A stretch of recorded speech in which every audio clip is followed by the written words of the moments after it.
Mocie go. Spokojnie, spokojnie. Już się nie wywinie. Dawajcie go tu. No ale to nie on! Co ty fanzolisz? No trzymał za coś miękkiego, to jest... Wiertę łapska z bereźniku, co ty się myślisz? Do 100 pieronów.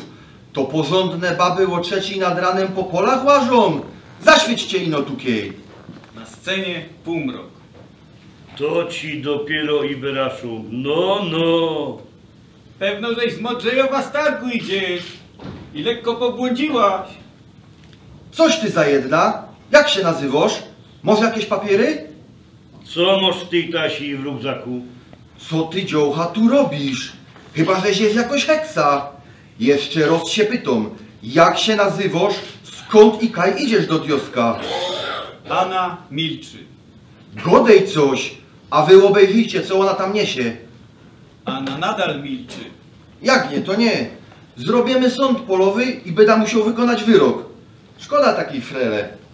Godej. Paweł sięga po lichy karabin zawieszony na ramieniu. Synek, ani się nie wygłupiaj. Przeca widza, że nie masz ani jednej kulki. Mnie nie nabierzesz. Po przeszukaniu bagażu melduje, że w rugzaku są łachy, tasi bindy, plastry i jakieś pile. I flaszeczki. Godej, bo jak nie, to idziemy na rozdzień na policjo. Nie godaj ze mną jak z dzieckiem. Przeca dobrze wiem, że policja ino by się ucieszyła, jakby was obejrzała. Nie fulejcie mi takich bojek. Nic was na tych szkoleniach nie nauczyli? Prowadźcie mnie do swoich. Musiała w Brynica przyjść i jeżdżę cało mokro. Nic wam więcej powiedzieć nie mogę, rozumicie?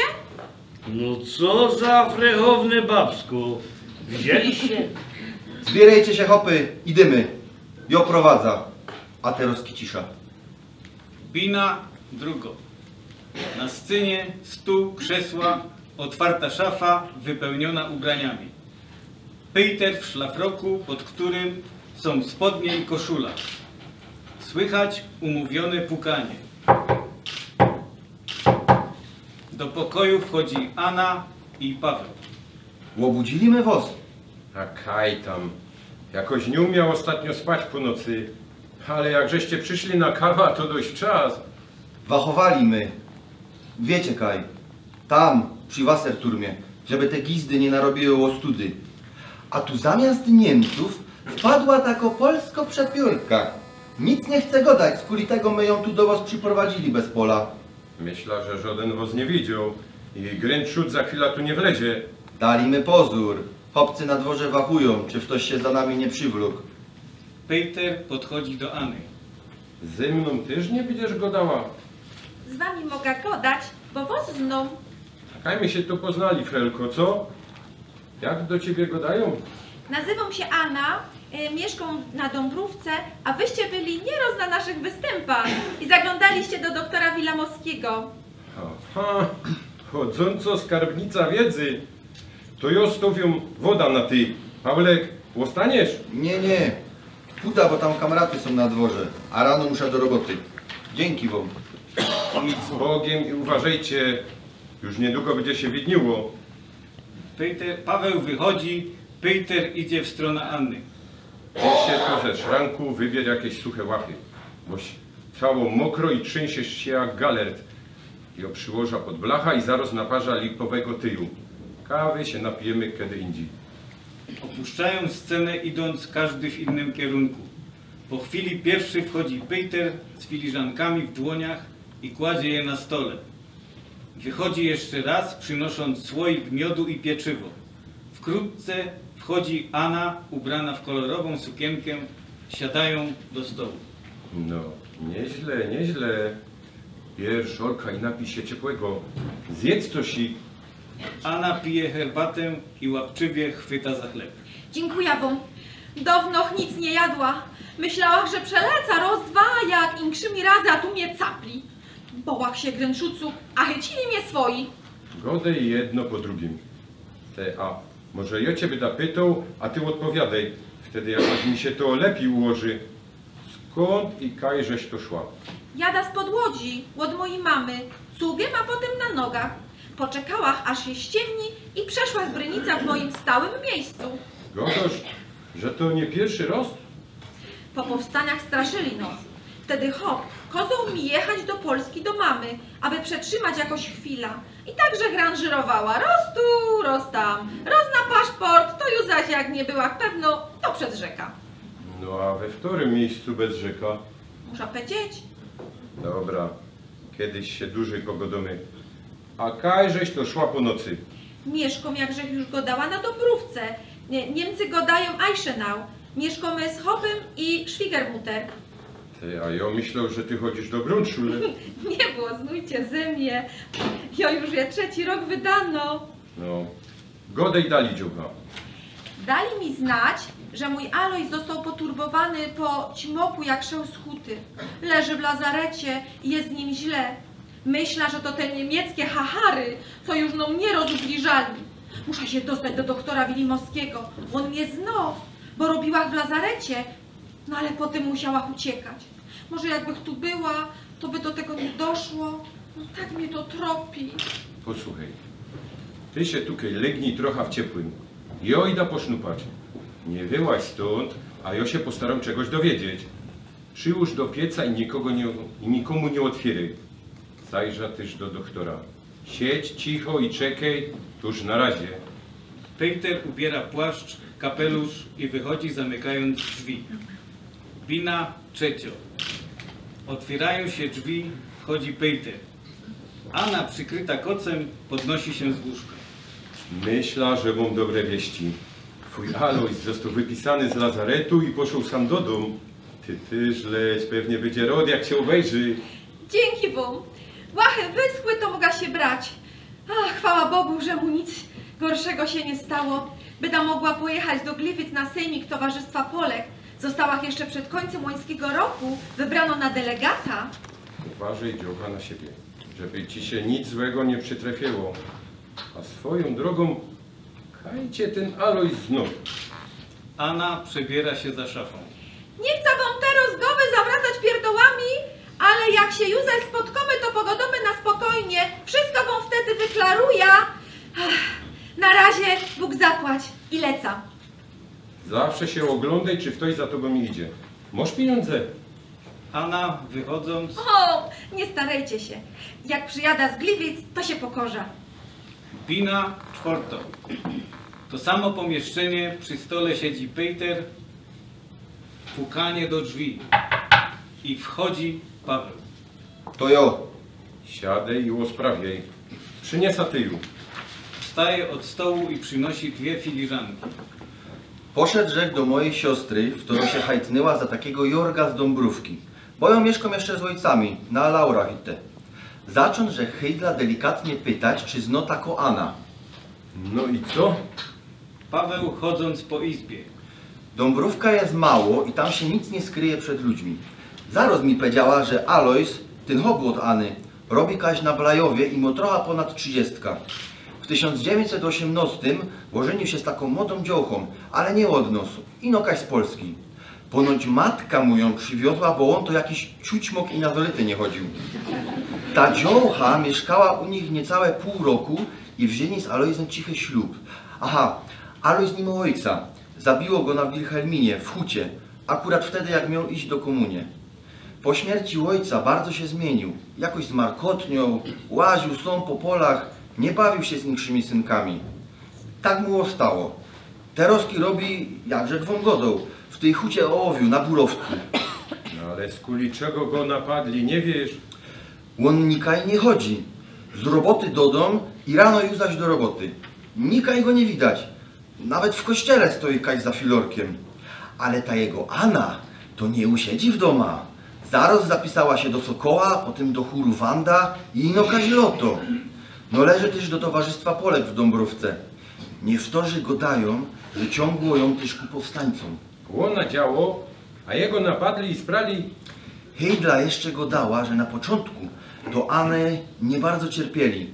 Teraz dziołchów naszych w koło, a Alojzowi się zachciało gorolki. Ponoć, już po weselu, kręcili się koło niej chłopcy z zespołu i z chóru. No to może oni nakopali do dupy Alojzowi, a nie niemieckie gwizdy. Tyż możliwe, bo Alojz ta kocia majda, a z niej gryfno frelka. Widzę, żeś nie ślepy. No, zważaj, żeby ciebie nie nakopali dość pasów. Powiedz no, co tam z plebiscytem? Dyć to już niedługo. To ja się was chciał spytać. Mnie to wygląda niewesoło. Boję się, że przegromy, a Niemcy się potem zabierą za tych, co głosowali inaczej. Tak jak wcześniej robili to już z powstańcami. Na Beldonie powyciepowali wtedy z roboty chłopów, co ino byli podejrzani, że czynią sztima z Polakami. Na Nikiszu na Grubie Gisze też było tak samo. Reszta wystarczono siedzi cicho. Każdy chce mieć robota. Coś licho to widzę. No, leca do domu. Uważajcie na siebie. Jakbyś coś ważnego wiedział. Ja, pewnikiem dom znać. Z Bogiem. Bina piąto. Ciemno. 3 osoby siedzą w kucki na skrzynkach. Ktoś idzie. Chyba Piotr. Przecież na niego czekamy. A ja myślę, że to Nashorn. Tak ino może łazić nosorożec. Tu my są. Przyświeca lekko taszyn lampą. Widzę z goście, bo jeszcze ktoś. Godejcie, co słychać. To wy się pogodejcie, a my pójdziemy się połazić. Masz cygarety? No chyba, żeś łogu. Wiesz, że Indianery tu na preli iskierka z kilometra widzieli? Odchodzą. U nas w Katowicach to my chyba wygrali. Beleby no nie pocyganili przy rachowaniu. Jak jaka indziej, ciężko powiedzieć. Niemieckie Zeitungi piszą, że wszędzie wygrali. Nasi z hotelu Lomnic nic też pewnego nie wiedzą. Opole jeszcze też cicho siedzi. Godą wom, mnie się to nie widzi ten całki plebiscyt. Nie trzeba przeca welować, bo każdy głupi wie, kaj jest więcej Polaków, a kaj Niemców. Im bardziej kuną, to więcej naszych, ale im dalej na west, to już będzie mniej głosów za Polską. Skąd tam ci mają znać Polska? A jak znają, to z nie najlepszej strony, bo niemiecka propaganda. Myślicie, że będą za Polską? Ja nie wierzę. Najgorszy ten środek. Bo może być tak, że jedna gmina będzie za Niemcem, a druga za Polską. Bajzlu się narobi. No a poza tym oni są bogaci, umią przekonywać do głosowania nie no bez ulotki i kalendarze, ale bardziej konkretnie. A, bo teraz mi się prawie wspomniało. Pamiętacie ta Anna? Spotkałem ją jakieś 3 tygodnie temu, jak roznosiła ulotki na Nikiszu. Ino mi mrugła i poleciała. Pewnie jeszcze nie wiesz, że tydzień temu jej hop, no ten Alojz, umarł. Nie godejcie. I co teraz z nią będzie? Pewnie ostanie u Schwiegermuttera, jakie mu wyjście. Tak godocie? Ja nie jest tego taki pewny. Wołaj kamratów, idziemy do domu. Na szczęście jest spokój. No pamiętaj, dej pozór na sygnał. To może być nawet jutro. Hopy! Bierzemy się! Bina szósto. Powstańczy szpital. Odsłonięte białe metalowe łóżko i stojak z wiszącą kroplówką. Na salę wchodzi, rozglądając się, Peter. Za chwilę wchodzi Anna w fartuchu i czepku z czerwonym krzyżem, jako pielęgniarka. Panie Piotrze, kogo szukacie? A to ty, Anna? Nie, nikogo nie szukam. Ino chcę obejrzeć, jak się mają ci spod Annabergu. Ponoć sporo tych nieboroków przywieźli. Już my to jakoś ogarnęli, ale doprawdy było ciężko. Na szczęście żaden nam nie umarł. Poza twoim Alojzem. Już wiecie, jutro mam wolne, zaniesam kwiatki i poślim to.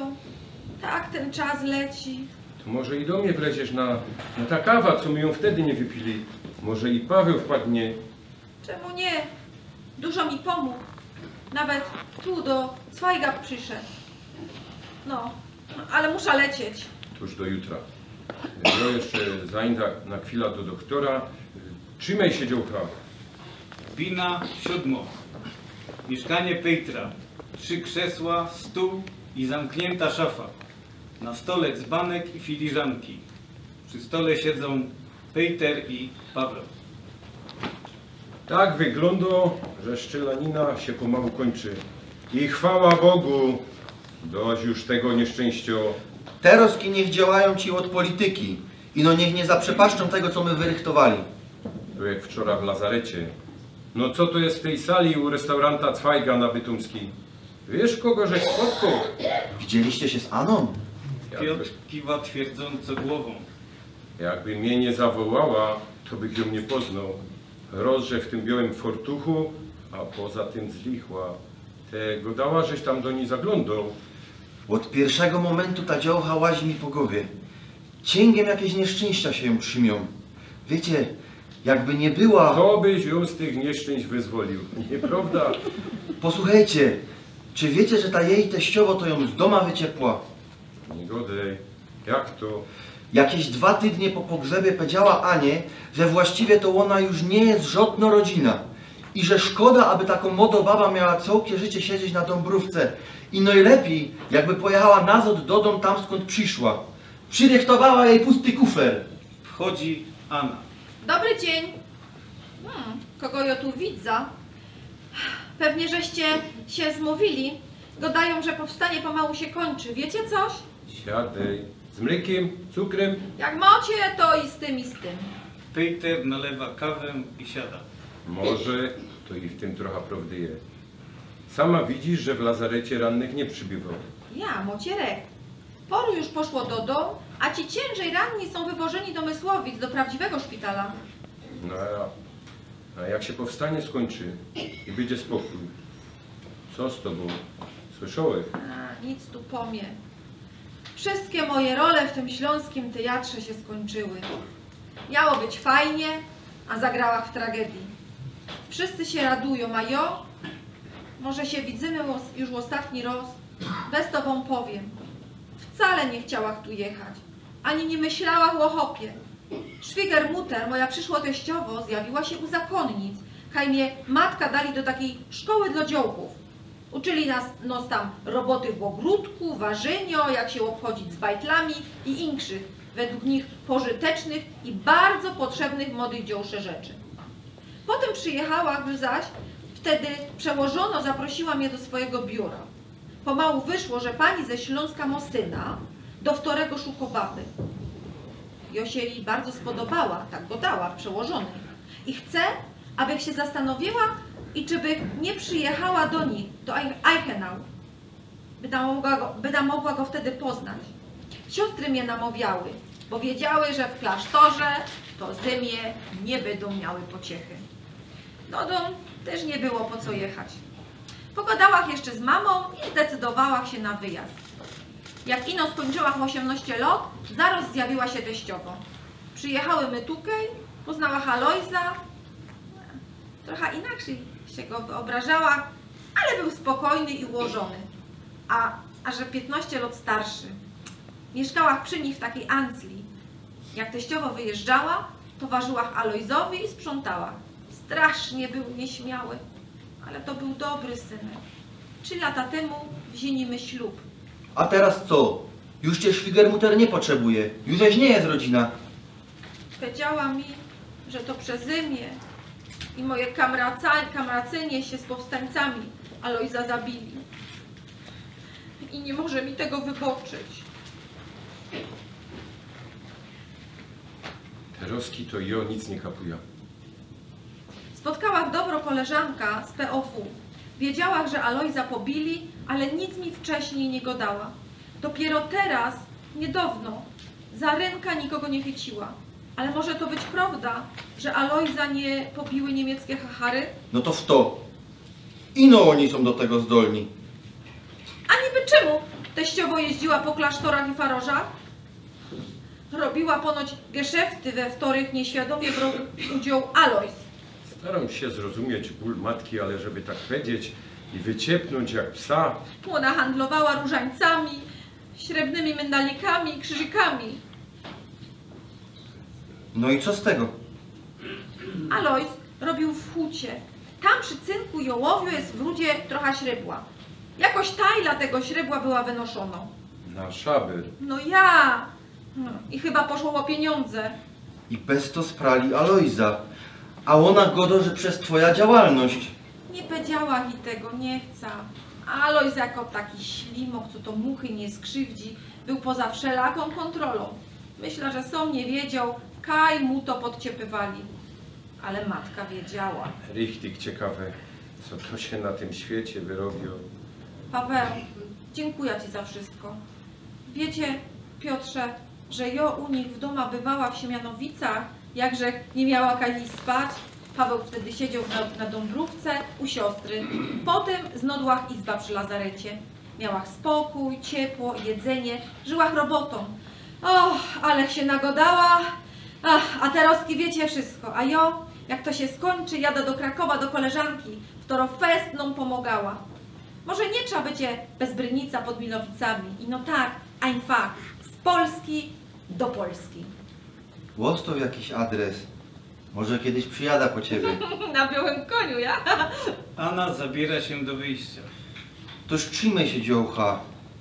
Daj znać, jako ci się tam wiedzie. Byda ci mógł chociaż kufer na banków ponieść. Jo je baba fest, idą się rady. Ale zawsze to fajnie, jak cię ktoś odprowadzą i żegną. Idą ci znać. Do widzenia. Jo jeszcze przyrychtował.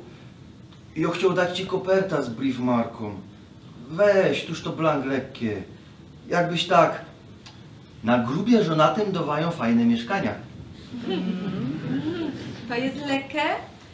Aleś ty mi pierunowo namodlą w głowie. Nasz kryflej, a jo zaraz po ciebie przyjada. Na białym koniu, ja. A nie tak dawno chciał do mnie szczylać. Co za dziwne ludzie te Ślązoki. Żegna się z Piotrem, całując go w policzek i Pawłem dłużej trzymając jego dłoń. Wychodzą.